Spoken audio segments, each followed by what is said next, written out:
Increase both the usability and stability of your trim router by getting rid of those tiny minuscule OEM base plates and upgrading to one of our larger Crafted Elements trim router bases. We have two different styles of trim router base. We've got our 6-inch round and we've got our 2 handle, which make it very much like a full-size router, much easier to control. You've got a higher degree of accuracy. You're going to reduce your level of errors. You're going to find this super handy for carving things like signs and stencils and pocketing a bowl and tray templates and everything in between. Or you can use our largest plate to create your own trim router table. Just build a simple box, mount the base plate, and you've got an instant compact router table for your small shop. Our precision cut 3/8 inch thick acrylic router bases take less than 30 seconds to install on your trim router and instantly boost its functionality.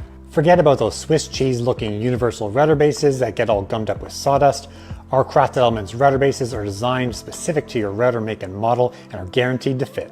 You'll increase stability, you'll reduce errors, and you'll find a whole bunch of new uses for your trim router. The Crafted Elements line of trim router bases are fully compatible with Porter cable style router bushings and are available now at craftedelements.com.